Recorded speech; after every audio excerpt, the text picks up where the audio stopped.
What's up, guys? It's Rick Ginn, and today we are on Flip with Rick talking all about how to pull code violations for free. Don't worry, before the end of this video, I will show you how you can simply pull any code violation you want as long as you've got determination and resourcefulness and you truly want to do motivated seller leads. So let's get into it, guys. Welcome. Use the comments, ask your questions today. And I'm going to deep dive into code violations. And listen, code violations have always been a staple of me and Zach's teachings here. Why? Because number one, they work. Number two, where there's smoke, there's fire. So I'm going to walk you through just about every aspect of code violations. Now, please understand, we have an excess of 3,200 counties, probably 4 times the amount of that is cities. So it can be up to 10,000 different places you go to pull the code violations. I'm going to give you the hard, fast majority of the rules. There's going to be exceptions because you guys share them with me every day. But if you stick to this recipe I'm going to give you, you can easily find motivated seller leads. Now, here's the thing, guys. There's a lot of people who want to sell you this stuff. Understanding, I've tried to buy code violation leads for 15 years. They've never worked. They're always outdated. It's always bad information, and speed kills in any type of motivated seller lead. So if you have to wait 30 days to get a lead, you have zero shot. The only way you can scale selling code violations is you have to compile the information, scrape it, and deliver it 30 days later. So if you thought you found a little niche to do that, I'm just telling you, I don't pay people for probates or any type of government list because nobody's ever delivered. Why do I think it's going to be any different in 2025? So it is your responsibility, your prerogative to go out and get these code violations. So today we're going to go through step by step on where to pull them, how to pull them, what to look for, and how to connect with these people. So if you guys want to do it, use the comments. Let's share it.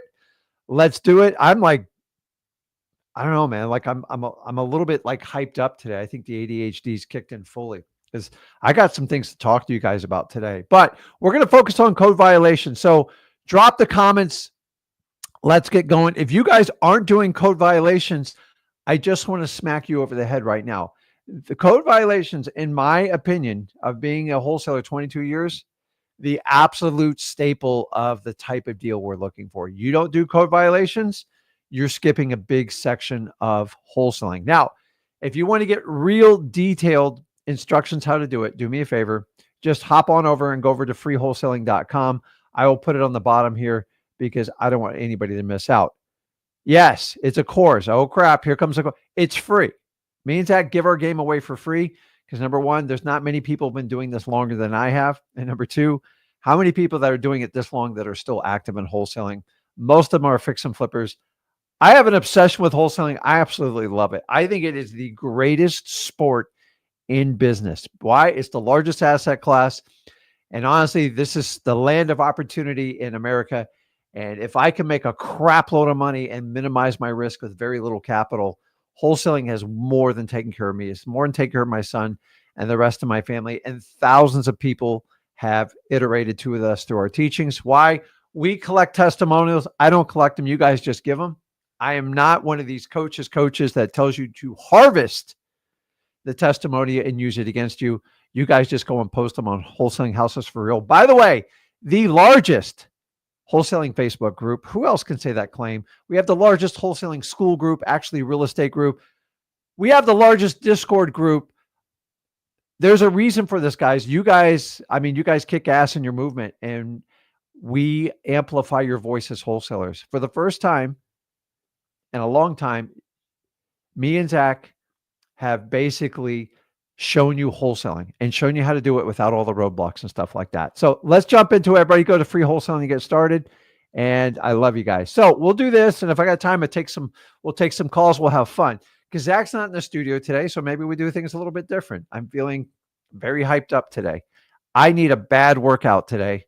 And if I can beat last night's, because I just went to bed after I worked out. It was so tiring. So today we're talking all about code violations. And guys, what is a code violation? It is simple. It is basically cities, counties, towns, whatever you want to call it, they create code violations to try to keep everybody's property values in line. Let me give you an example. I come from an area where my backbone of how I figured out wholesaling was code violations in Port St. Lucie. I knew code violations so well. Everybody knew me by first name. I stopped by there on a monthly basis. In the beginning, I went there probably a dozen times. Why? Because I didn't know how to ask for it. I constantly got stumped. Code violations are nothing more when somebody violates some sort of code with the city. Let me give you an example. You paint your house purple in Port St. Lucie, you'll get a code violation. If you don't mow your grass, you get a code violation. Now, don't mix these up with HOA rules. That's a whole nother level. And I have to deal with that. But code violations are basically when you break town, city, or county ordinances, and they usually have general lines. Like, I think the rule of thumb is if your grass is over, I think it's 6 inches in the town of Port St. Lucie, you get a violation. So how does this work? It's simple. Let me pull this up. It says if you don't understand what a code violation, how it works is, you can't really chase them down. So let me go over this because I kind of mixed up some of my notes here. So we're talking about how do code violations work. So if we know somebody breaks a code, and the idea is, so your neighbor next to you does not open a 4x4 custom build in their driveway and work on 11 o'clock at night because the welding, it couldn't keep you awake. This literally happened to me when I was a lot younger. And thank God the code violation helped me out. Now, the neighbor wasn't happy, but I can't have somebody welding at 11, 12, and 1 o'clock in their garage because a weld light goes through anything, especially you welders out there. Now, I got no problem being innovative, but there are limitations. We don't want people running businesses out of their house, all that other fun stuff. And this is how code usually works. So there's 2 ways you get reported on a code violation. Anybody want to share with me how you get reported on a code violation? There's only 2 ways. It's only 2 ways, unless you self-impose your own fine, which I guess a divorcing couple might do, but they kind of screw each other over it. So, so there's 2 ways. Number 1, the employee reports you. So you have code violations people. They usually have a couple trucks in each department, and they drive around and they look for violations. To be honest with you, the employees don't even want to rat people out unless it's really standing out. Now, I've spent a lot of time with code violation employees. They're regular people like you and me, and they get a lot of crap for their job. So what happens is either they drive on and report it, or more often than not, 80% of the reports come from who? They come from the Karens. Now, I'm not picking if your name's Karen. I think Karen's a beautiful name, but I'm just saying it is an associated when someone just chronically complains. And people can find a technicality in e-code violation and get people in trouble. And it really becomes quite crazy. So 1 or 2 ways. Either the employee reports you, somebody from the city or the county, or your neighbor reports you. Now, I've had my neighbor call multiple times. People are just petty. I don't know what else to tell you. It gets ridiculous. And then they always hide behind code violation. Wasn't me. I don't know what you're talking about. And we have to put up with this crap. So why does this create such an opportunity in wholesaling? It's simple. When you have a code violation, it is like screwing up the title on the property. Now, specifically, what code violations do is they put a lien on the property. If there's an open code violation, you do not have clear title, and any type of bank that's funding it or any reasonable cash buyer wants it off record. Nobody wants to deal with a code violation. Now, when we have someone who reports it like a Karen or an employee, and if your name's Karen, I do apologize. I think it's ridiculous. So we'll just call it a Rick report, okay? And once it's reported, the homeowner then gets a 30-day notice to correct the violation. And here's the weird part about this. I have dealt with thousands of code violations. The ominous or the weight of the burden is always going to be on the owner. So once they issue it, so they're going to send you certified mail and they're going to post something on your door. Kind of humiliating. Now, some people fight this. You have rights for this, but it's within the city council. And what happens? You get a 30-day notice. Now, If you can correct a violation within 30 days, you have to reach back out to code enforcement, code violation, have an officer come back, inspect it, take pictures, and take it off. Here's what most people do, just so you guys know. A common one I get are probates. The lawn's too high. She forgot to mow the lawn. She doesn't live there. Her husband passed away. She moved away. And the grass grows like a weed in the summer in Florida. That happens. She gets a notice. She then sends somebody out there to cut it professionally. And then most people just stop right there. And if you don't reach back out to the code enforcement officer, it still stays standing. Now, after 30 days, if you don't rectify it, here's what happens. You get scheduled to go to what we call a special magistrate hearing. That's either with a section of city commissioners, counselors. I'm not going to get into the politics of it. And then they'll have a hearing. You can show up and represent yourself as the homeowner. You can have an attorney show up. You can have a title company show up. The bottom line is, if you want to fight it, somebody has to answer it. 95% of these, nobody ever answers. And then what happens after that is, once they put a judgment against you, say you don't show up or your seller doesn't show up, that's it. You're guilty. And once you're guilty, then the violation is then given to the city attorney, and they're going to record a lien on the property. Now, once you understand this, they go, okay, Rick, what's the big deal? It's $50. Here's the challenge with code violations. It is a per day charge. It is a problem that just builds and builds like a mountain, and it gets way out of control. So here's how it works. They're going to record a lien against the property, which is going to gravely affect the title. And so a lot of them are anywhere from $25 a day up to $100 a day. I've even seen $150. Now, most of these liens do have a cap on them because it can get quite abusive. In my experience, I've seen the liens go as high as $10,000. I work in a certain county where it goes up to $30,000. I'm serious, guys. Someone gets a violation on the lawn, they send someone to cut it, and they don't follow up with the city. I've seen people with $25,000 and $30,000 liens just for one property violation, like a lawn cut. So it's important. The reason I'm telling you guys is, I want you to understand is, when you work with your sellers and they go, yeah, I got a code violation notice, you've got to dig into it. Number one, did you solve it? And they should have a letter saying they solved it. And that way, you know it's been done. Most people don't solve these. This is why you and me come in. This is where the wholesaler comes in. We're solving problems. So the next question I get is, can you beat a code violation? This is easy, guys. I can't stress this enough. This is where I can teach you how to look like the hero with any homeowner. Now, if it's a minor code violation, a couple $100 or something, in my opinion, is just pay it and move on. Make it part of the closing. If you're making a big enough profit, just cover it for them.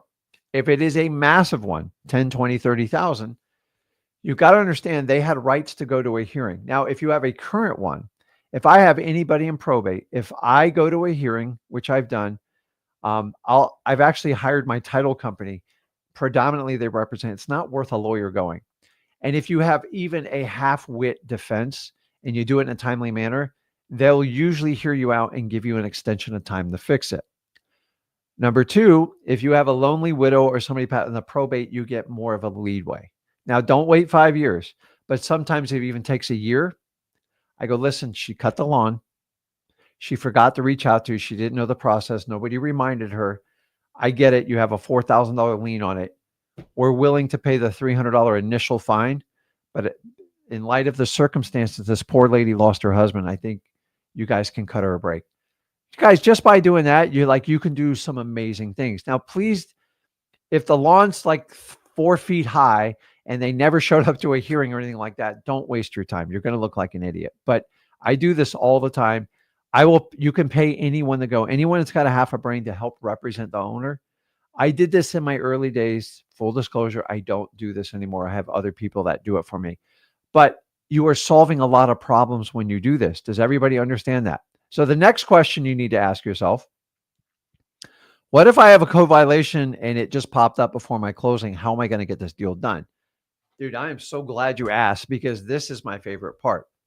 So an open code violation does not kill the chain of title. It is just a pending issue with an ongoing lien. It's extremely fixable. It's not like a ill-claimed quick claim deed or something like that. It's fixable.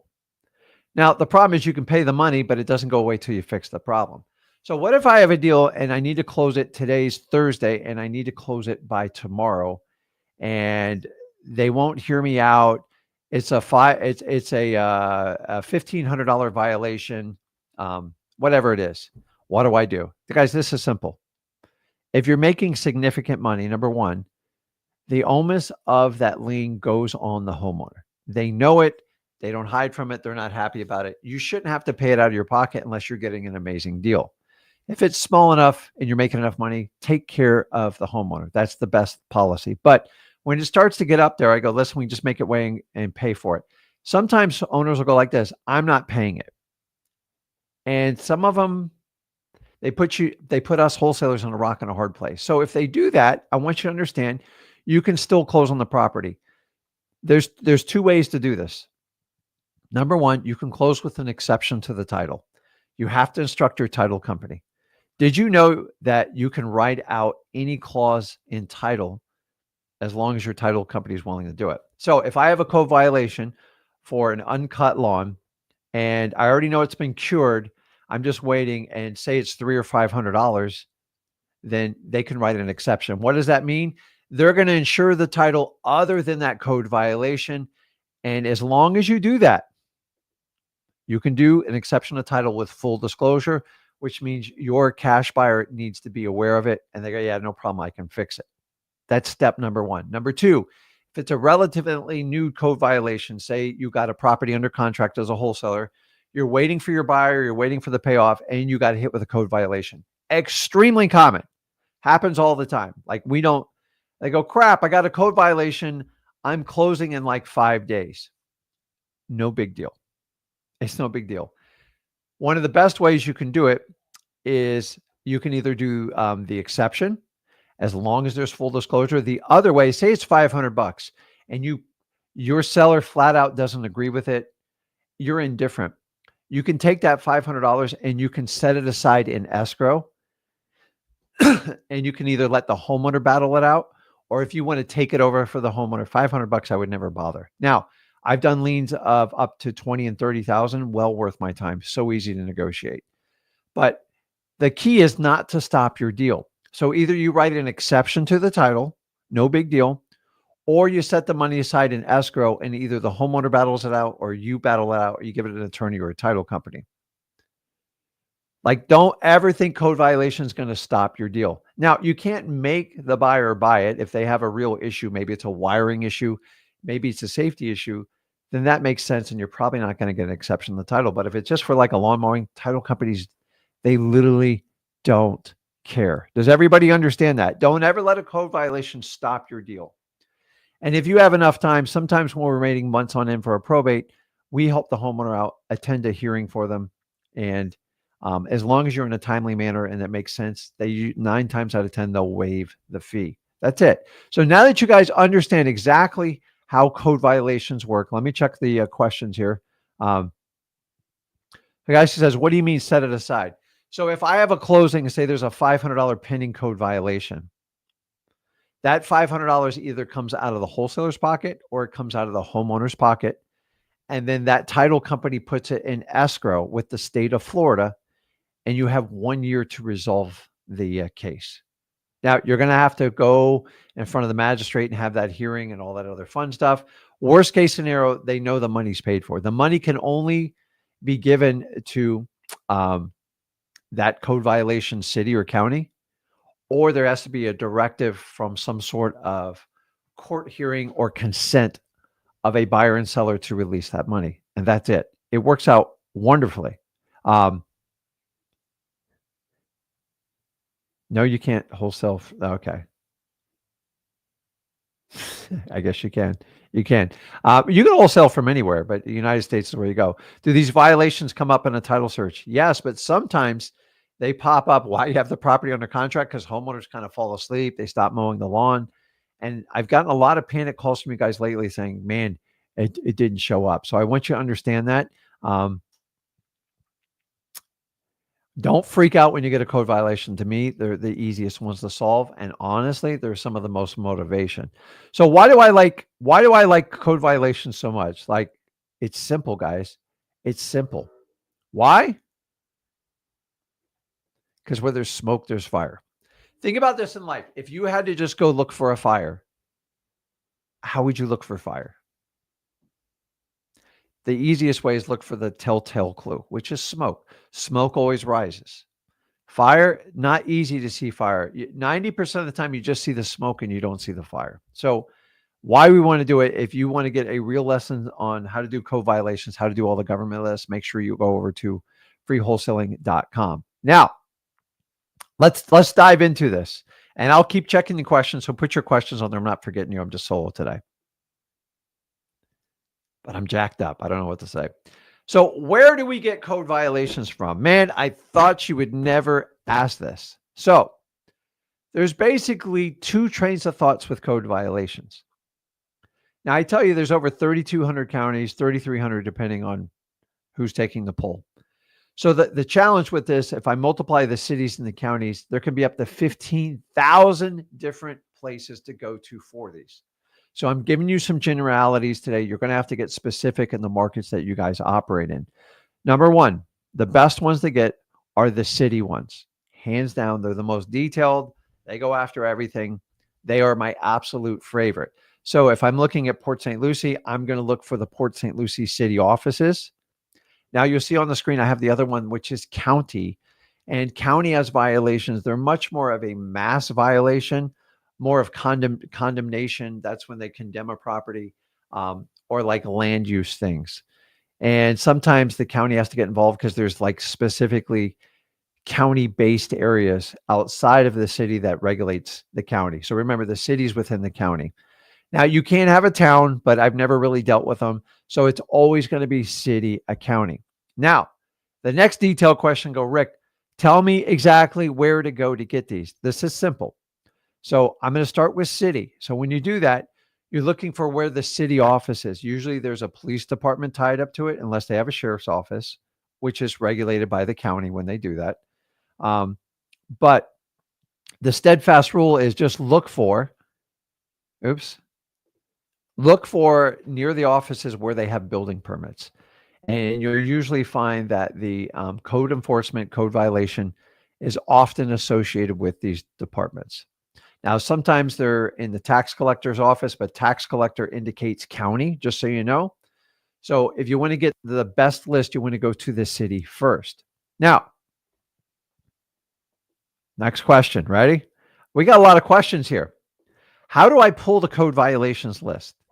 You guys are overthinking this, and we have to simplify it. Now, I'm going to go in order of preference. I like to do them. You figure out where you fall, and then we'll solve our problems from there. Let me get a little drink. I feel like a pool. I drink so much water sometimes.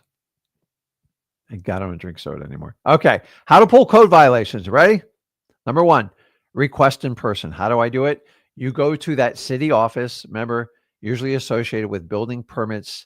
What else? Chamber of Commerce. All the departments are usually connected. So anytime you have a building permits, the best way is find the code violation department. Ready for this? And just ask for it. Can I have the most recent updated list of the last 30 days of open code violations? What do you need that for? This is where you guys like freeze in the headlights. You don't legally owe an answer. I'm doing some research in my city to find out what the best neighborhoods is. And by going through the code violation, that helps me feel the best to determine what areas to invest or buy a home in. That's it. Now, what they're really trying to root you out, I want you to understand, is they assume you're a marketer and you're going to sell that information. Don't be that person. In fact, most of their terms of use, if you go online, are going to prohibitly deny you from selling the information. And if you do, you have violated the terms and they can ban you from that department forever. I want people going out there selling it? No, because you screw it up for the average wholesaler. I think people should have to work for stuff. If everything's given to you, guys are never going to learn this business. So, number one, if you go in person, is the highest and best use to do it. Now, I'm here to tell you is you guys are going to get some issues with this. Sorry, I'm just telling you now. I'm telling you now. You got to understand it. Now, I'll teach you how to overcome this, but don't be a yellow belly, scared little person because I'm asking you to do wholesaling. I'm asking you to do what very few people will do. There's no exceptions to pulling the government list. If you don't have the stomach for it, in fact, honestly, this is some of the first things most people do in wholesaling, and it freaks them out. So hopefully by watching enough of me and Zach's content, you understand we're going to show you how to do the hard work up front. Let everybody else teach you the easy way because they'll never earn your trust. They'll just take your money, and then you're going to have to come back to the people that actually teach you how to wholesale. So anybody can buy a lead. The question is, can you get a wholesale deal from it? So number one, go in person if you can. This is for you local people. If you can't, I get it. Let's go to the next one. Then you call. You pick up the phone, the exact same words I taught you on the in-person, you do it over the phone. Now you're going to have to be sweeter on the phone and even better because belly to belly, nothing beats negotiation belly to belly. When you're trying to get anything from anyone, because you can see their nonverbal gestures, which is 60 to 70% of the communications. Now, the next one is we get them online, period. It's simple. In the last 10 years, this has massively shifted. And let me show you why. So let me double check here.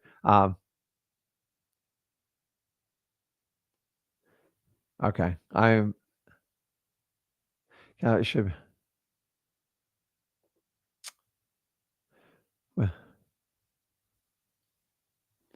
Okay. Okay. I'm just starting questions so I can come back to them. So we have to understand that. So how do we do the online part? Real simple. So I'm going to show you. If you guys go over to freewholesaling.com, I made it super, super, super simple.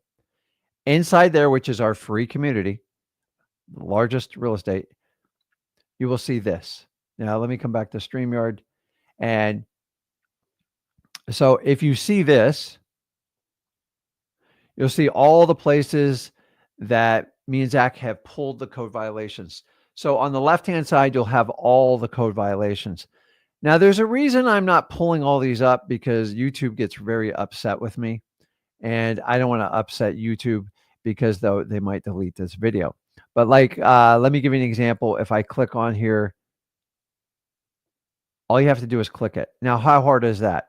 Now you're going to see a data user agreement. This is specifically I told you about is people are not supposed to be selling this stuff. I don't want them to sell the stuff. It obviously understands. And I'm not going to. So if I agree to the terms, then you get to go in and it will tell you what type of list. Now, every one of these sites is completely different. And that part just absolutely drives me nuts. But if you understand that, so if you guys want access to this to see if you can pull them in your area for free, go ahead and go over to freewholesaling.com. You have this. Don't worry. Every guru and their mother is going to duplicate and copy this. I'm okay with it because I want to get the information out to you guys. Actually, I am so flattered by all the people that basically duplicate like what we do. It just proves my point. So if you teach the fundamentals of wholesaling, you can help out the most people. If you want to be so advanced and let your ego talk, you can help out a few people. I prefer to help as many people as I possibly can. So guys, this is it. I forgot how many we wound up doing. It's a lot, and we're working every day to increase these numbers. So if you guys got that, make sure you go over. It's in freewholesaling.com. Go there. And you can do this. I've already done the easy work for you, but I don't want to create babies here. You're going to have to figure out how to pull this stuff. Oh my God, Rick, my city's not on there. Figure it out. And if you want, share it with us. We'll share it with everyone else. I know some people got upset when we put this up there. Guys, don't get upset. Just out hustle everybody. The average person doing wholesaling so bad at it, you guys call it saturation. Most people give up in 30 to 90 days. I'm trying to teach you how to be a marathon wholesaler. You have to understand how the game's played. So Okay, let's keep going here. So I showed you how to pull them up. We talked about getting them online. So the next biggest question is what type of code violations I should pull. This is really, really basics. Now, once again, freewholesaling.com has everything you need there. In fact, if you're even slightly confused, go to freewholesaling.com because it's basically getting inside of me and Zach's head with when we're not here. And I give you that gift and I don't charge you anything for it. Now, what are we doing? Number one, I want everything open in the last 30 days, period. Don't go back in time. You can, code violations, you can go back in time, but the best leads are the freshest leads because all the other ones have usually been pounded to death. So, hey, can I get the most recent code violations open in the last 30 days? Now, rarely will they sort them for you. This is your job to do it. So the keyword is last 30 days and open. So I know I put it in there, open in the last 30 days. Everybody understands that. Now, what types? Rick, what type am I looking? What is the most productive type of code violation? It's simple. Simple, simple, simple. Number one, high grass, probably my favorite, maybe because I'm a Florida guy, but we don't have it. We have 4 weeks of winter and we got 48 weeks of like growing season. So very rarely do we have a slow month of growing. So our biggest indication in the Southeast, it gets a little bit different the further north you get, is when you see high landscaping and grass, nobody chooses to have their houses look like that. And when they do, it is a sign of distress. And when there's distress, it means we have an opportunity. Guys, this is the smoke so you can get to the fire. If you understand that, this is why I want you to do code violations. High grass, hands down my favorite. Any type of overgrown landscaping is usually a sign somebody's either short on money or running out of money. And guys, I don't judge anybody on the code violation list, period. In fact, I want to help them out. I look at the code violations as the perfect opportunity to help out as many people as I humanly possibly can. So if everybody understands that, number one, high grass. Next one, deferred maintenance. What is deferred maintenance? You want to know what a deferred, it's a nasty looking house. Deferred maintenance, you see mold going all up. I see doors cracked open. I see debris covered everywhere. I see blue tarps on roof. I see boarded up windows. Guys, it doesn't take rocket scientists to figure it out. If you don't understand how to do this, go to freewholesaling.com. Me and Zach shot an entire video of how we do driving for dollars and look for these ugly types of houses. Keep in mind, open code violations is like having someone doing the driving dollars for you. Did you ever think about it that way? It is absolutely brilliant. This was one of my revelations. I'm like, why don't I just let the federal government do the work for me so I can find the smoke to get to the fire? So if you don't use this, I'm all about driving for dollars, but like this is the shortcut for the driving for dollars list if you really want to get down to it. The next one, nuisance properties. What are nuisance properties? Properties that are not being using for their designated home dwelling. People try to run businesses out of them. People try to turn in the rooming houses. In my area, there's a big battle on sobriety homes, like nursing homes, and they're requiring you to get permits. So there's about 1,500 homes that are in the process of deeming them nuisance. Trust me, I'll buy 10 or 15 of them when it's all said and done.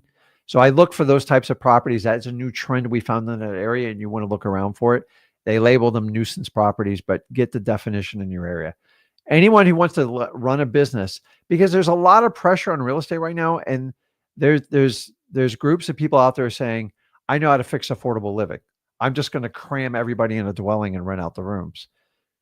Fortunately, there's already code violations on the books. Like in Port St. Lucie, you can't have a non-family member residing in your house. I think it's more than 2.5 weeks, whatever the number is. Why? Because there's a lot of, like, if you get 8 different families in there and say it's got 5 bedrooms and you put 3 people in a room, that's 15 people. It's going to destroy the value in those neighborhoods. And so I'm all about affordable living, but it's just not safe to put strangers together in big volume and go, I just solved the real estate problem. Now that's how Airbnb started. And you guys see the net effect. Airbnb, in my opinion, is an absolute disaster right now. And There's greater supply than there is demand. And honestly, most Airbnbs, if they could break even, they would be really happy. I don't know about you, but I'm not into like a break even business. So the next one is, dude, it's just flat out ugly houses. That's what code violations let us find. The absolute ugliest houses. Period. Everybody understand that. Ugly. I cannot, like, you do not need a seminar on what an ugly house is. You all know what an ugly person is. I don't know why you don't think you know what an ugly house is. Your house is ugly. It's ugly. Let's help them out and fix them. I'm not here to judge them. Now, back to getting the code violation list. I want you to understand this. You are going to get pushback on getting this list. Some of you act like you don't even expect it and you're shocked when it happens. So you know how you fix this? It's super simple.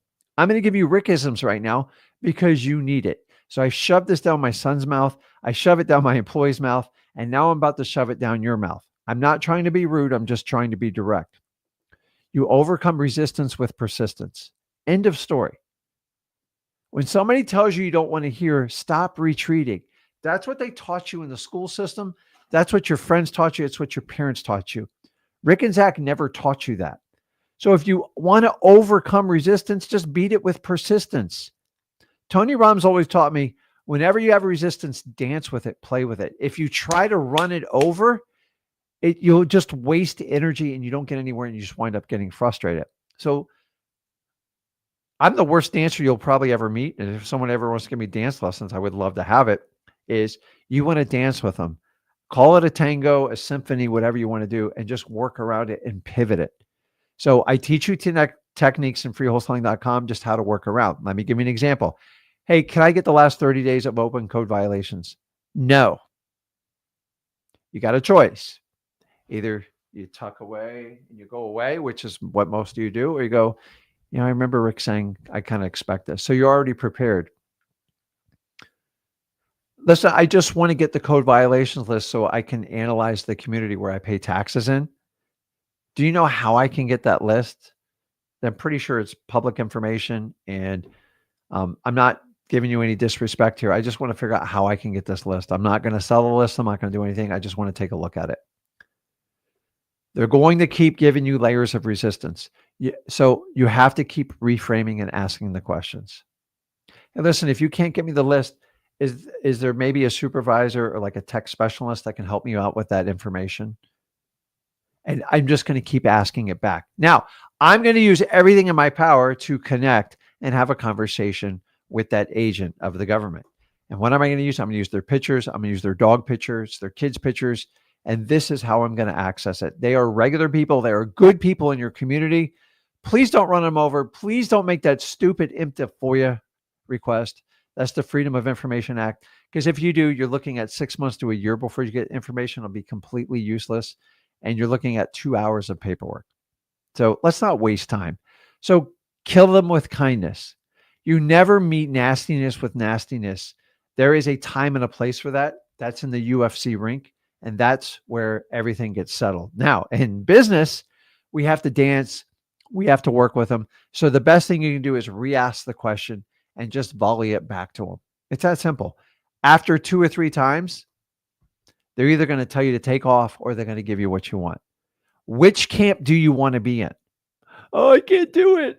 They told me no. My entire life, I've been told no.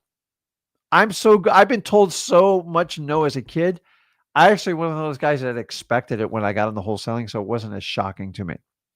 Now, you've got to understand,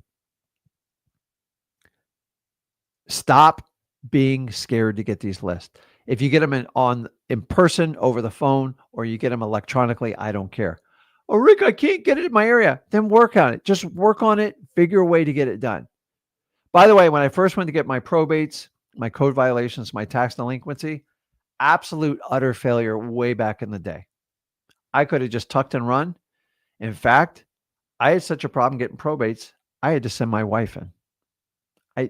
Listen, you women are just more effective. I knew exactly what to say. The lady just would not connect with me. My wife walked in there 15 minutes later, actually the next day, to be correct, same lady, and she gave her everything. Do you understand what I'm saying? Is you got to find out what pushes someone's buttons to get what you want. And sometimes we do it wrong and we have to regroup. But if you'll volley the question and keep asking it in a nice way and be super nice and not be antagonistic or like nasty, because that's all these employees get all day. And if you understand that, you can do anything you want. Does everybody understand that? Okay. So let's get in. Let me see. I got questions here which we want to answer.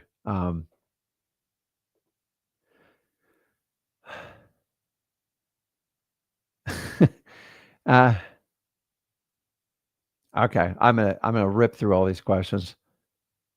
So Mark put up there, you just play with resistance. If resistance pisses you off and you react to it, you're in trouble. So that's the classic argument between a reaction and a response.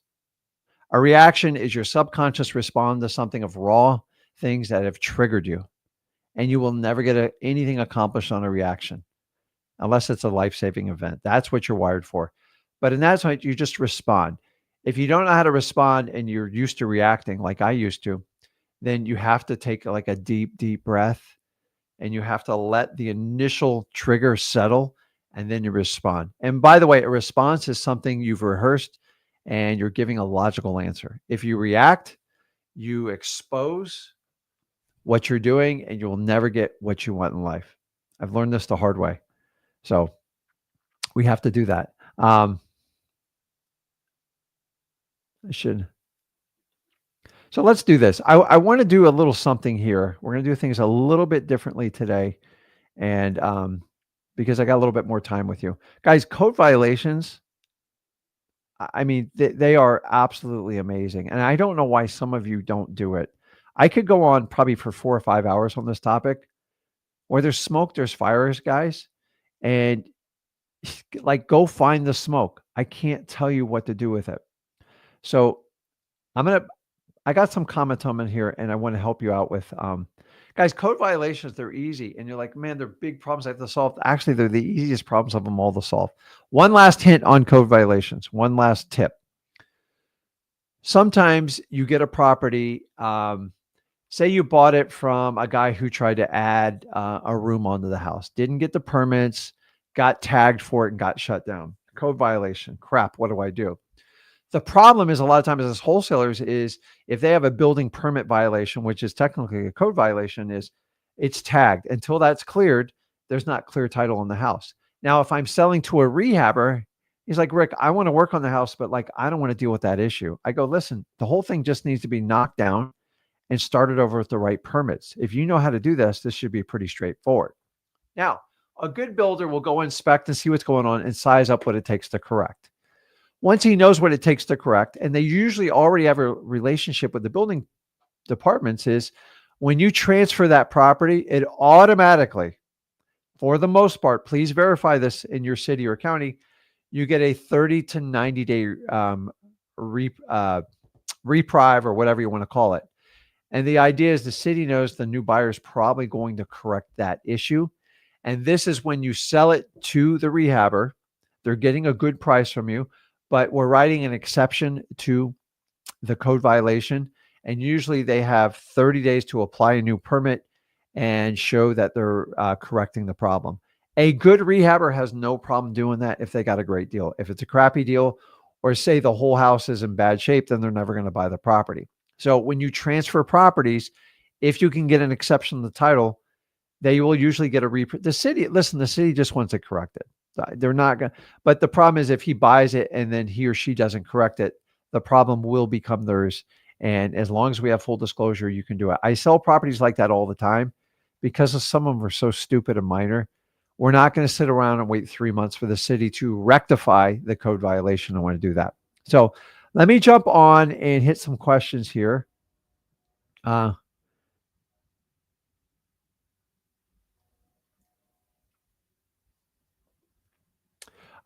So Nick, do me a favor. Just put in the private chat your contact number and I will get them on a 3-way call and get you on that phone call. But I monitor every in-call, every email, and I will pull it up here shortly. So I know I have another one, Jesus. We're still working on your issue because it's a go high level issue. It's a little bit more complicated. But Nick, if you put it in the comments, I will pull it up there. So let me pull up a couple of the starred ones. I want to go. So, and I want to make a point here. I'm going to help you guys out on this one. This is helpful, especially if you're starting out wholesaling. So Sway says here, hey, Daddy Rick, a little much Sway there. Jose from Southern California, ready to learn this. I need some JV action once I feel ready to take. So you see this words, I feel ready to take the leap in the start of a call. I'm just going to write this down because I want you, a lot of you say this to me and Zach, to take leap. So here's the problem. Do you see that word feel? So I'm not here to pick on you. You're not the only one that has this issue. So, and I'm here to help you. That word feel is not allowed in wholesaling. I don't care what your emotions are. I don't care what your feelings are, because your feelings are all based on everything that's happened to you in your past.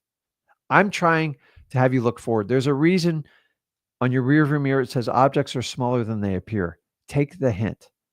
There's never a perfect time to start wholesaling. You will never feel ready to go. And I'm telling you, to take that leap, you have to just take it. There's no other word to do it. Here's another one. David says, I have about 250 leads, some capital. Should I mail these first and then test calling them up? David, how long have you been sitting on 250 leads? The minute you get those leads, you should rip through them. See, most of you guys are basing your actions today off your previous experience, feelings, your emotions. And I promise you, it's going to steer you wrong. It's going to be really problematic. Does everybody understand this? Last one I'm going to show you, and I want to prove a point here for you. Ready? Tracy says, hey, Rick, I'm so stuck. I've been watching since 2023. We're in 2025. That's 2 years. I want to get my first deal. I am not afraid to talk to sellers. Should I start Zillow, then add code violations? Advice, please. Now, I'm not picking on Tracy. I'm here to help her. In fact, maybe I send a link. Let's do this. Shoot, I haven't done this in a while. Let's put out the invite and see who wants to jump on here and talk to me in person. So copy. I'll put it up if I got time. We'll try to take 1 or 2 people. Okay. So Tracy says she's stuck. And I'm not, Tracy, I'm not picking on you. I'm trying to help you out. So I want you to understand this. If all those comments pretty much resound the same thing. I want to do it.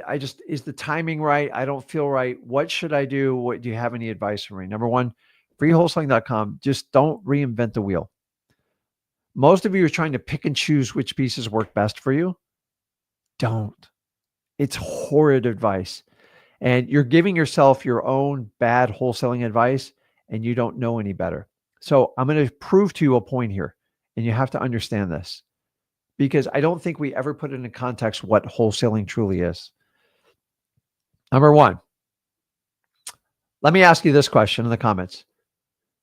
If you could wave a wand and you could actually have the IQ and money wasn't an object, would you choose to be a doctor or a wholesaler? Now, some of people go to doctor because they truly want to help people out with medicine, like my daughter, and I love them to death. But honestly, put in the comments, do you prefer being a doctor or a wholesaler? And money's not an issue.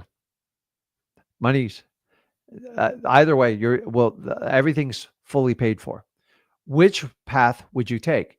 Now, for the exception, if your families come from doctors and you have a passion and you love surgery and curing cancer, I am all for it. We need these types of doctors. But I meet more people that try to get into being a doctor for the money, and I just scratch my head and I'm shocked. So obviously you guys predominantly across the board say wholesaler. I want to show you a little experience. Now, do I expect that? Yes, we're all kind of biased here. Let's be brutally honest, especially me. I'm majorly biased, but I have friends going to be a doctor and I'm just blown away what they're going through. So we have this doctor wholesaler argument. I've had this exact argument. I had it last night and I want to share it with you because it's really cool. So doctor wholesaler, what's the average cost to become a full-fledged doctor? Anybody know? because I know the number. I almost fell out of my chair when I heard it. Do you know the financial commitment to come on a full board like medical doctor? Like not short of it all the way. The number is staggering. I could not believe it. Um, and I'm not a doctor, and I've only got one person's opinion. I would love to hear the rest of you. What do you think the cost is? So I got 200K, I got 180K, I got 250, I got 450. I don't know. One of those numbers is correct. I was told 350,000 is what a friend of mine went in debt for that. Guys, can you wrap your head around $350,000? It is a lot of money. And then if that's not the case, let me ask you this. How much is a wholesaler? You already know the answer. It's a big fat zero. Okay, so we've solved that. We win that equation. Let's go to the next one. What's the time required for a doctor? What do you guys think? How many years? Throw it out there. How many years does a doctor put till they're in full earning capacity? We're talking about medical school, undergraduate school, the doctorates they have to get, medical school, exams. Then you have to do an internship. You have to, I don't even like, it's absolutely, I just saw what my daughter had to be just to be a nurse practitioner, and I was in shock. And that was 7 years just for a nurse practitioner. So who thinks they know how many years it takes to do the doctor? So I got between 10 and 15 years. 10 is the minimum number, and they really don't start earning till about 12 to 15 years. That is correct. So if we understand that, I'm getting to a point here. Let's go to the third equation, because I'm thinking you can be a doctor. I know you get the accolades and you really impress people, but at the end of the day, they don't put money in your bank account. So what's the ceiling for a doctor? I'm not talking about a surgeon. I believe surgeons have earned the right to earn whatever they want. But what is the ceiling for the average doctor that works for a hospital?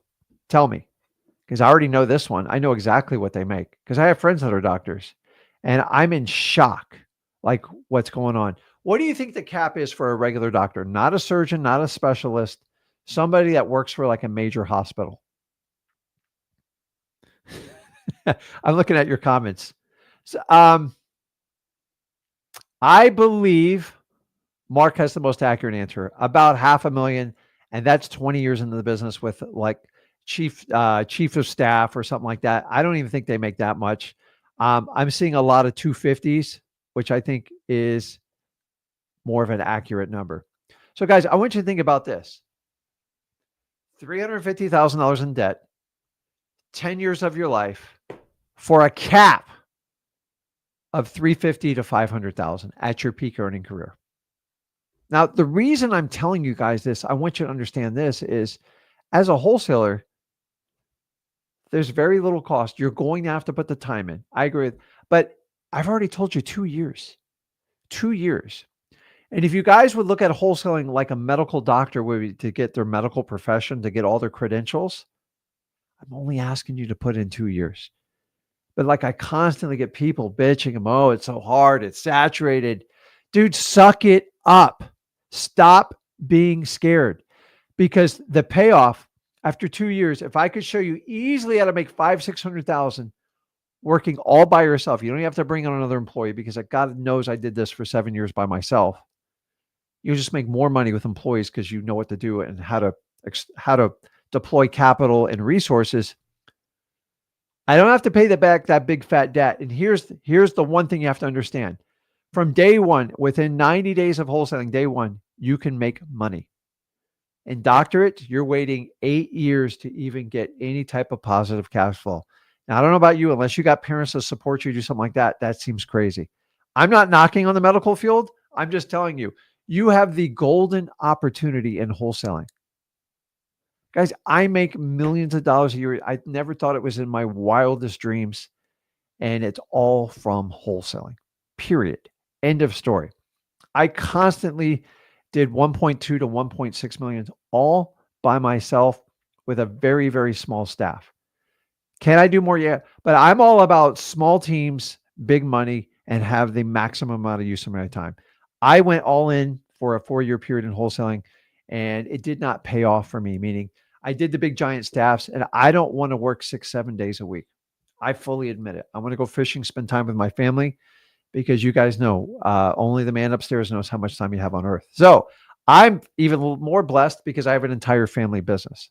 And it's just a reflection of who the Ginns are. We believe in our family strongly. And I wish my daughter would do this, but I respect her and she wants to do the medical field. It's why to kind of do the comparison. So, guys, the bottom line is I sat in a room of doctors like a month ago, another one. I have a lot of friends that are doctors. And like to hear what they complain about. And you know what? The number one complaint of all the doctors, they're all burnt out and they hate what they do. And they go, man, I have to figure out this business part. Do you know doctors have to figure out the same business stuff you do? And most doctors don't figure it out. That's why they work for major hospitals. There are exceptions. I have some friends that make millions of dollars in the medical field. They don't go through insurances and they're in control of everything and they do the absolutely best. And those are the ones that, but I'm just saying, like, people, and then I get doctors that go, you just, what do? You sell real estate? I never go deep into it. I just buy a lot of real estate. That's all I ever tell them. Like they can't understand why I'm not stressed out and freaked out. And then I had a doctor lecture me on like hey, listen, Rick, you can never do like the vacations us doctors do. I'm like, I go, what is that? Like $100,000? He goes, $100,000? Are you crazy? He goes, I spent $22,000 ago. $22,000. Wow. Big spender. I'm just saying, guys, if you can figure out wholesaling, you can almost embarrass the average doctor because they are so stressed out. They're leaving at 5 a.m. in the morning. They're coming home at 7 o'clock at night. These corporations are tough on doctors. And I don't think they're paid what they deserve and they manipulate it. So hats off to doctors that figure out how to make money without the bureaucracy of these large corporations and insurance companies. And I'm just telling you guys, if doctors have to give up 10 years of their life, $350,000, and what's the cost of not earning money for 10 years? Just 50 grand a year? Do the math on that. What is that? 50 grand a year times 10? What is that?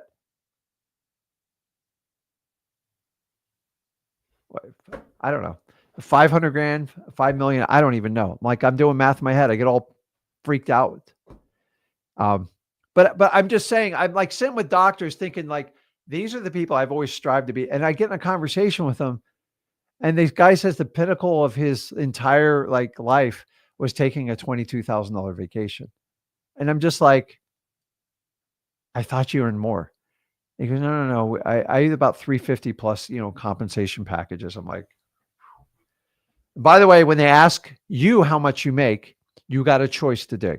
Now, if you're kicking ass and making a lot of money, take the stoic route.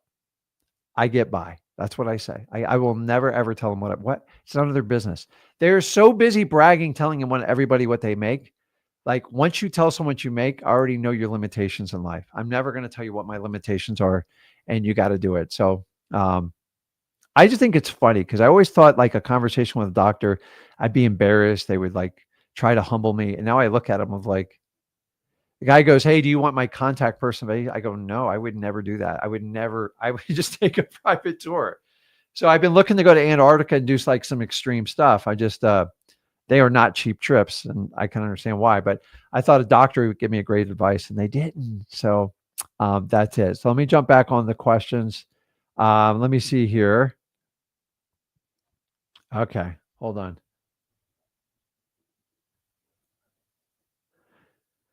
I'm writing Nick's number down. Sorry.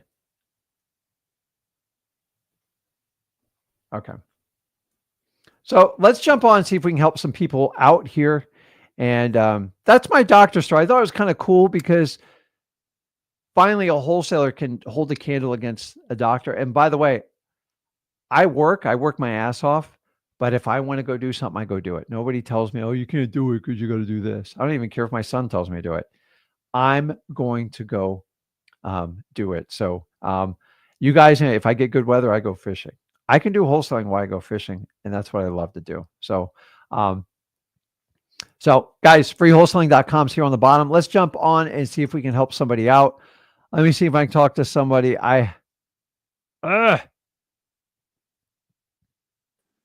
David, what's going on, man? Hello, Rick. How are you? Good, man. What shirt you got on there? Central Michigan. Okay, as long as it's not Florida State. I don't have a Yeah, knock against Florida State. Their record speaks for itself this last year. So that's funny. what's going on, Um, man? so I'm in the Tampa area, actually. Okay. And so I had the question about the probates. I first learned about you guys over the past week, Mm-hmm. and then first learned about probates and stuff. So over the Awesome. past week, I've been pulling about over the last 30 days of the probate list. Mm-hmm. So that was my question, is in terms of like you would do letters first and then start hitting them So with phone probates calls is and stuff simple. like I've that. already figured this out for you. Mm-hmm. So you're in Florida. It's pretty predictable. Um, Number one, figure out the process to pick up the probate leads, whatever county you want to do. Yeah. There's only two ways to attack them. One, you send a letter. You don't send a postcard. They just Okay. don't work. I've sent thousands and thousands of postcards, never one response. The letter I have, the templates in freewholesaling.com. Feel free to put a little bit of a spin on it so we're all not doing Okay. the exact same thing and Yeah. do it that way. The second one is just go into X leads, pull up their phone number, and skip trace them. Like, Okay. so guys, the other thing is why I have you on here with code violations. The beauty of working with X leads is you can take your code violation list, you got to organize it in a CSV file or an Excel file, and you can upload it and get a skip trace list back. No other software lets you do that. It has to be within their information. So we can't really technically get probates in a per se list because the Yeah. counties make it very hard to get that. Once you get that information, you can upload it. Now, in XLeads, it is a simple format. You got to follow instructions. There's 4 categories to organize your leads. It's very, very simple. It's the 4 basic pieces of information: the mailing address, the mail city, the mail state, and the mail zip. That's it. Organize it like that, and you can run as many as your account will let you. Even on the basic one, you do 15,000. Okay, go ahead. Okay. So I already told you it's a letter, Yep. and it's what I Letter and then call a call. warm call or like a cold call. There is no other way. You can't knock on doors. They don't care like Yeah. that. Sticky notes don't work. Um, and I can tell you, I've tried to get cheap on postcards. It doesn't work. It'll actually blow up in your face. So if Okay. you And then understand that, like there's only 2 yeah. ways to attack it, period. Okay. And then do you notice like a real difference with like spouses that are still in the house? Like Here's is what I that do. kind of a I do not analyze okay. You just probates. go with it? The only exception would be a minor. And Yeah. half the time I don't know. And Yeah. the problem is if you get too into the weeds, you're trying to get the perfect lead and you're going to spend way too much time doing it. I rather you Okay. shotgun 50 or 100 leads. And if 2 or 3 people call to bitch you out, I'm keeping the okay. It's just Yeah. easier, right? Yeah, exactly. If you want to make it perfect, go for it. But like you're not going to make any money doing that. And once you learn that, your old self wants to make everything perfect. The new self Mm-hmm. is, I always tell you, what are I'm going to test you now. You ready? All What are right. the what are the 2 fastest cures for any new wholesaler or any struggling wholesaler? 2 fastest cures. I'm going to share I them with you. guess. You ready? Yeah, all right. Volume. Okay. Yep. You have to have volume. So if you're going to try to go through and micromanage every piece of information on the Yeah. lead, you ain't going to make any money doing that. The more volume, Okay. the more opportunity. Do the Grant Cardone technique, just 10x whatever you do. If you want 200, get 2,000. You might have to go outside of probates to do that. Yeah. The Yeah. second one, by doing volume, you fix the problem number 2, which is you got to get reps in. So if Michael Okay. Jordan has to make 10,000 free throw shots, you are no different. Yep. Nobody's like a born natural wholesaler. Once you get the reps in, you get exposed to more and more conversations. You become much more confident. And when you become more Mm-hmm. confident, you become just a better closer and a better negotiator. That just comes with time. I've never seen somebody come in the wholesaling. It's just natural. And by the way, Yeah. oh, I come from a sales job. Great. You're going to get like, we don't Yeah, sell it's here. different. We find, and then we guide them, and that's it. If I thought I had a magic word to tell you to close anyone that didn't want to sell there, I would give it to you. I've yet Yeah. to find it. I don't waste my time. That's why I just try to locate people that need to sell a house. I don't spend. I try not to spend any energy, zero, on people who want to sell their house. It's just a wasted conversation. Yep. People want to sell your house. You have to chase them to the end of the earth. Mm-hmm. And you guys know, like, I tell you my dog story all the time. I let him back on the patio. He wouldn't come back in. I went and go chase him, thinking I could catch him. I can't catch my dog. And it's like a game. And then I just give up. I go and he hears that door shut. He's instantly begging at the door. So you Okay. can't chase people. If you go after people who want to sell the house, you have to chase them. And it puts you in a terrible position as a wholesaler. So you have to flip that script upside down by finding people who need to sell it. Does it make sense? Yes, sir. Okay. What else you got? I mean, that's it. I'm just new to it, so I'm kind of really getting into the grunt work and stuff like that. And I'm getting calls, and I mean, we potentially have a deal. She's just thinking over our offer. Okay.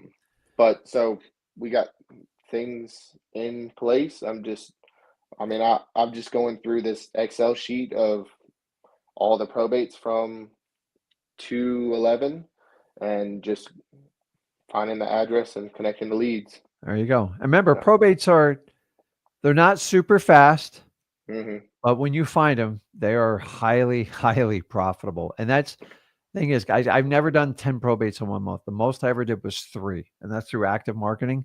But on average, I get 1 like every other month. And I do a lot of Exactly. wholesaling. I'm just like, that's the truth. The ones I go after. Now, I get a lot of referrals for probates. I don't count those because those are you guys' effort, and I just help you bring them to the finish line. So keep doing what you're doing. You have to be extremely patient with probates. Most people quit probates within 90 days. It can take you up to a year. Like, if you're consistent, you'll get lucky more often than you could ever think of. If you just try something for hmm 30 days, like it's like dieting for 30 days. It's literally a waste of time. Like, you're actually going to be fatter by the end, Yeah. because if you don't learn how to eat correctly, you're just going to run into deficiency. And if you replace the deficiency with more eating, which is typically what happens, you're going to have a problem. So probates, just be patient with it. I tell people after a year, if you don't get a deal, then we need to have a conversation. And I pulled Yeah. someone yesterday off of it. Reevaluate something. Well, there just comes a point you can't beat a dead horse too hard. So hmm if we understand that, that's it. So keep at it. It'll work, and keep doing all the other things we talk about, code violations, all the other government Yeah. lists. I've been doing some driving for dollars and stuff like that. And, My favorite way, man. You got it. just simple stuff. Okay, David. All Well, right. give me an Thank update. you. I'll check on back in the next month or Yes, so. sir. Have a good Okay. one. Awesome, man. Do you see how that works? It's simple. You just got to like keep going at it. So let me pull up um, Mason. You there? Yeah, can you hear me? Yeah, man. How you doing? Good. How are you doing? I'm fantastic, man. What's going on? Where are you calling from? Illinois. Illinois. What's the weather there today? I think it's like -2. Oh, dude. Like, Yeah. okay. So you understand, I'm in full shorts and flip flops. Okay. And it's 68 degrees, and I might have to go get a sweatshirt. So Oh. comes, I don't know. I'm a Florida. Are you from Illinois? Yeah, I'm from Illinois. I You're go down to used to that Florida. cold stuff, aren't you? Not really. No, I'd rather be down in Florida for sure. But You know what the crazy part is? Like, I'm sure you got plenty of like lakes and water around you. Like, I know Chicago does, right? yeah, Um, so I actually pay people to do these stupid cold plunges, and I'm like, I could just go to like Illinois, and for sure I could find a frozen lake, pop a hole in it, and get the same effect. So stupid. Anyways, what's going on, man? What can I help you out with? well, I'm doing it virtually. I was in Brevard County, Florida. I know Brevard well, man. Just up the street from me. All right. You know that, right? Yeah, I I do. love Brevard. Honestly, I've done so much business in Brevard.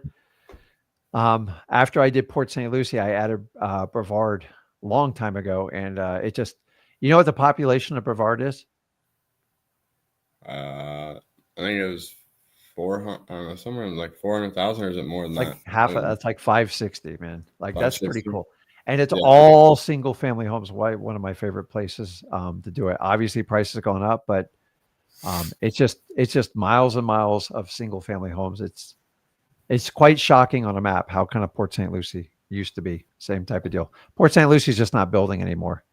And Brevard, in the next 5 years, they won't be able to build anymore either. So, but there's still opportunity on. What's going on, man? I was trying to pull the government list there, and Uh-huh. I was putting to an Excel, and I was doing the address and the names, and I was trying to export that into like I was using Deal Machine. So I'm trying to figure out right now what to use. I was looking at batch leads and then Deal Machine, but kind of like Deal Machine, I was trying to export into there, but it wouldn't let me.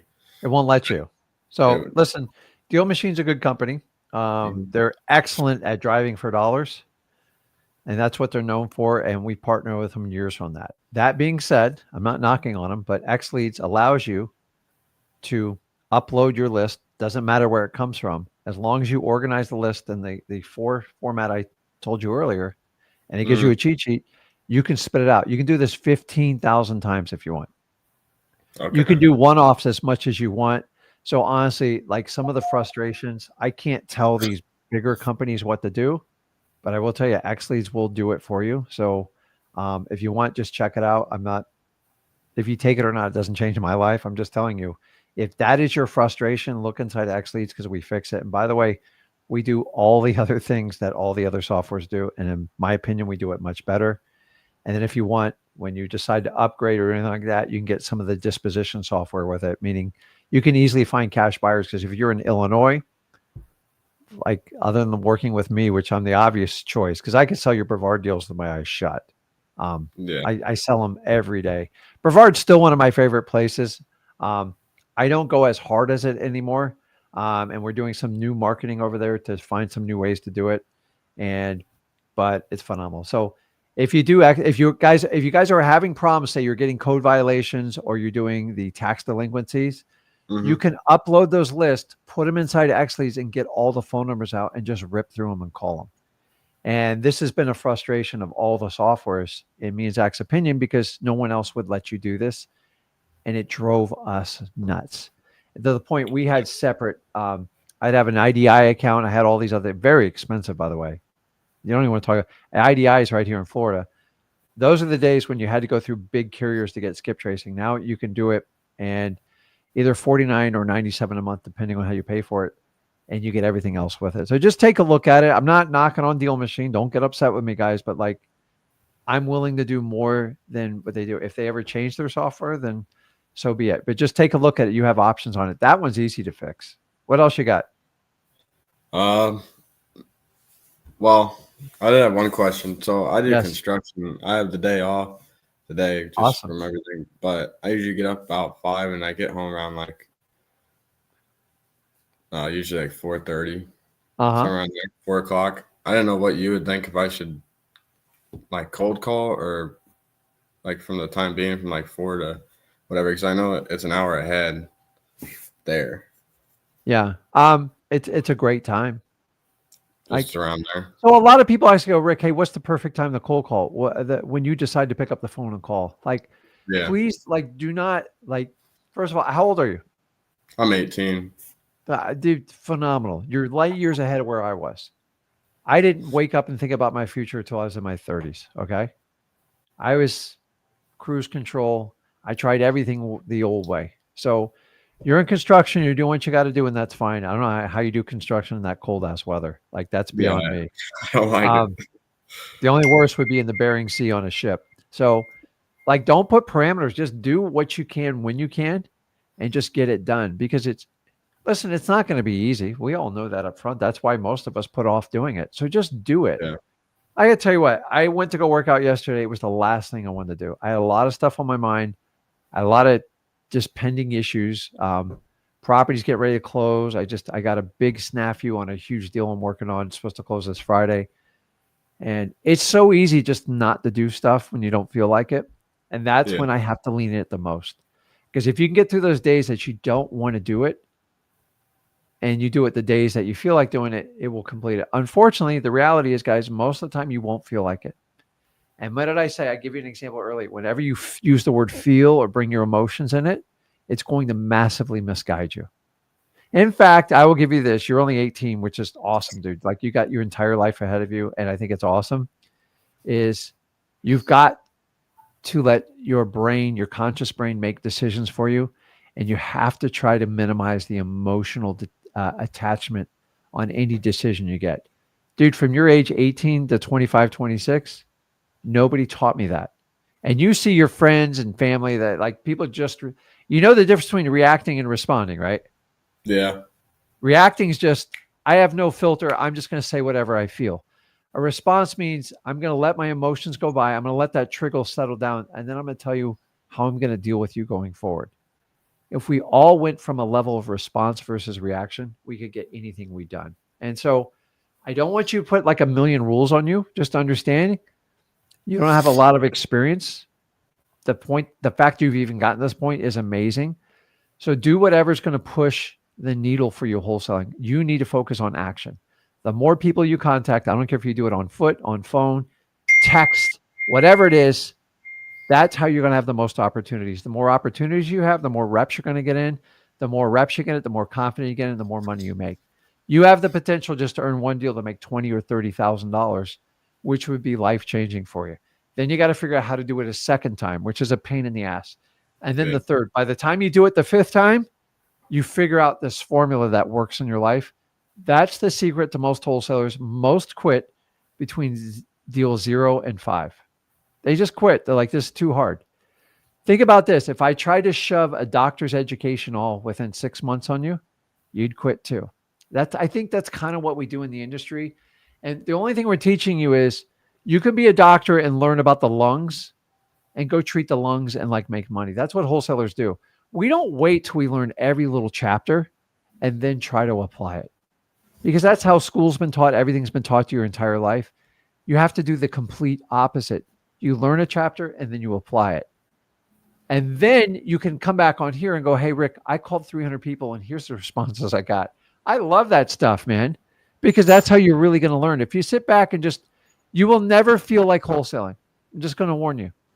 That's a little secret. You never feel like wholesaling. You get excited about the opportunities and the chase, but when you get down to cutting the work, it's a pain in the ass. And I know that. But like, to me, it's so well worth it. So you're 18. The idea is I would target and go, listen, I want to call X amount of people this week. How can I achieve that number? And that's the only thing you got to focus on. So if you called 50 people yesterday, you know how many more you got to call to keep up pace. And you know, if you take a day off, you're going to have to double up one of the days. If you can hold yourself accountable like that, you can do anything. Dude, all you need when you start out, guys, you need a ton of quantity, which is opportunities. And the more opportunities is what teaches you the business and makes you an incredible wholesaler, which really, once you learn how to do the marketing and connect to people, write contracts, once you learn how to talk to people and actually get great deals, it's unstoppable how much money you can make in this business. Here's the reality, guys. If I get 100 people start wholesaling, 90 will quit within 30 days. You guys just got to sort through that mess. That's it. I can't emphasize this enough to you. If you understand that, you can do it. Any other questions for me, Mason? No, just that should be it. Set a weekly goal and rip through it. So if you don't feel like doing that one day, just understand. So what keeps me like working out the days I don't want to, because I know I got to double up the next day, and doubling up is just not an option for me, especially at my age, dude. So you're 18, dude. I would do anything to trade shoes with you with everything I know now. So I want you to think and go like, how can I get inside of Rick's head and gain his wisdom so I don't have to go through all the bullshit he went through? And that's what I'm trying to, like, honestly, that, guys, this is how I taught my son. Now he's my son. He listened to me. I was brutally hard on him. Like I made it so difficult on him, I thought he'd quit. And if you understand that, is especially those of you helping your kids out and stuff, to let them fail. Like, they'll be fine. This is how you learn in life. Failure is just one more stepping stone to success. Without failure, you cannot achieve success. So Mason, just go out there, dude. Just blow it up. Have fun with it. And you know what? Anytime someone like picks on you, just say, dude, I'm young. That's what Zach used to say. I'm young. I didn't know. And I would help them out with it. And that was it. But like, the biggest skill set you can have is just to have the guts to do the wholesaling. And when people try to wait for the perfect opportunity or anything like that, what was your experience through school? C's and D's, really. Yeah. So, dude, I'm a C, maybe occasionally a C plus student. And it wasn't because I wasn't smart. It's just because nothing in school ever engaged me. And every teacher, you know what they told me? They go, you're never going to get a good job. And dude, I carried that around with me for 10 years. And now that I look back at it, they were 100% correct. They didn't even know what they were saying to me. They were secretly telling me, like, go figure this out. You don't need an employer. And that's what I did in the long run. I tried the employer thing, it was a disaster. Like, I did fine, but like there was such a ceiling on it. What's the point? I remember telling my boss, what's the point if I can only make 100 grand a year? He goes, most people kill to make 100 grand. I go, it's terrible. In fact, you can become a wholesaler and make 40 grand less and still take home more money because you have that many much more opportunities. Because being a W 2 employee, guys, I was only a W 2 employee because I didn't know any better. You're paying the maximum amount of taxes. You leave the government in control of everything, and you kind of quit. And most people watching that aren't doing that, and I know you're striving towards that. So Mason, just keep that, dude. 18, dude, go knock it out of the park. You can do this anywhere you want. I'm just telling you, I've done this for 22 years, Mason. I've proven the point that this thing works. My son had no different advantages than any one of you guys. In fact, I would tell you he had less. I was a I was difficult on Zach teaching him this business. But here's the tool I took from teaching my son when he was 16. I taught the basics and the fundamentals. And the fundamentals will explode you in this business. If you try to get all cute, try to do your novations and all your specialty contracts, it means you're avoiding wholesaling. You're not going to make any money. So go out there, whatever works for you, and just hit it out of the park. You got it? Got it. Okay. Guys, listen, I cannot emphasize this enough to you, man. I gave you the whole doctor versus wholesaler analogy. The wholesaler really doesn't require any money. You're going to have to put in 2 years of effort. You earn money while you do it, and you have no cap on your ceiling. Did I say it's going to be easy? That's the implied difference that most people teach in this business. I already tell you, if you'll do that hard work up front and you'll hit it like really hard, you can do absolutely anything you want. So let's take one more. I got time for one more. And let's see here. Ozzy, you there? I can't hear you. Just click the unmute button there.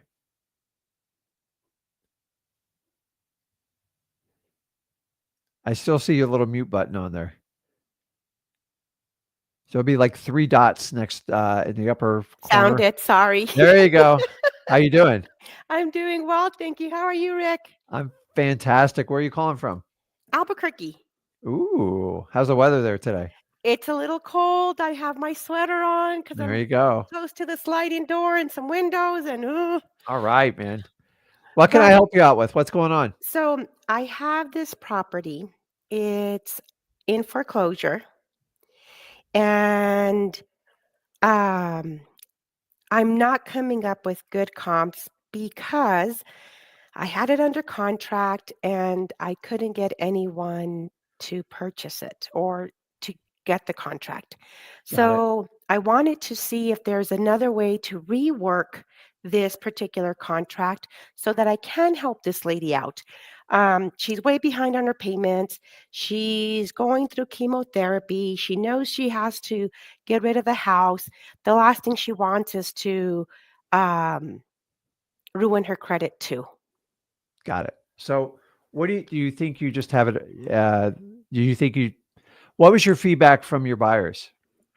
That the most that they would pay for the home was $70K, and I was asking 95.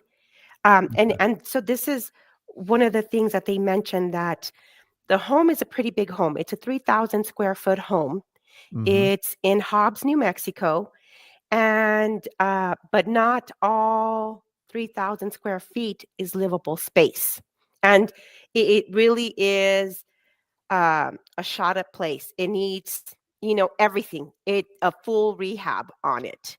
Okay. And how do you spell hops? I want to look up the Sure. It's HOBBS, and that's B as in boy. Do you want me to send you the address? in private. Yep. You do it in the private chat? Yep. So my only other question is this like a rural part of the county, or like what's? No, it's actually in so Hobbs is a smaller city. It's close to Texas, close to Lubbock. It's like an oil city, Got it. and it's in a pretty decent location, and it's a corner lot. It's got a pretty big yard, but I haven't gotten any hits on it. Well, I had to cancel the contract, but I'd like to see if I can rework it. If maybe we can take over the lien. The lien. I don't know. So let me ask you, what kind of liens were on the property? There's one lien. I can't remember. There's a lien for $4,500, and right now, all in all, she has 77,800 that she owes on the property. Okay, so she basically owes roughly $82K on it. Yep. Yes. So,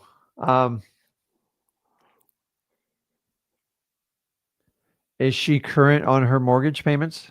No. How far behind is she? Since last year, so she's in foreclosure right now. Okay. And I don't know how many payments she's behind, but she is behind. So roughly a year, you think? At least a year. Okay. And she tell you what her monthly payments are when she made them? $600, I want to say. Okay. And is the house, is it livable right now? What's you said it's 3,000 square feet. Not every part of it's livable under air. What's the story in the house? So the house is quasi-livable. I mean, you could make it work if you had to, but there are rooms in the home that have leaks. 2 of the 3 bathrooms are tore out. Okay. It's in pretty bad shape. I got it. So what I want you to do in the private chat, just put in your best contact phone number. Okay. And I am here with my team. They're in the other room next to me. And let me take a look at everything. I don't have time to like process everything. If you put your contact and it's interesting, I'll have somebody reach out to you. Is that fair? Okay. Yep. So That's we're fair. just going to underwrite it real quick and put your email in there too, because I might have to communicate some more detail to it. So the only problem I see is it is a smaller population, and that does drive some of the behaviors. And you're talking about leaks and all sorts of stuff of the property. We just got to figure out. Did you ever figure out what an ARV on the property was at all? I did, and I got this based on homes that had sold. I have 3 homes that I compared it to. Yeah. They were a lot smaller and within like a half a mile distance from this particular property, but they were within the last 6 months. They were sales within the last 6 months. Okay. And I got an ARV of the highest being 285 and the lowest being 240. And how much you think it takes to get the house in good condition? At like least livable? 90K. I mean, it needs everything. Okay. It needs roof, HVAC, plumbing, electrical, foundation reinforcement. So let me ask you, how did you come up with that? You were trying to sell it for 90. How much did you have it under contract for? 95.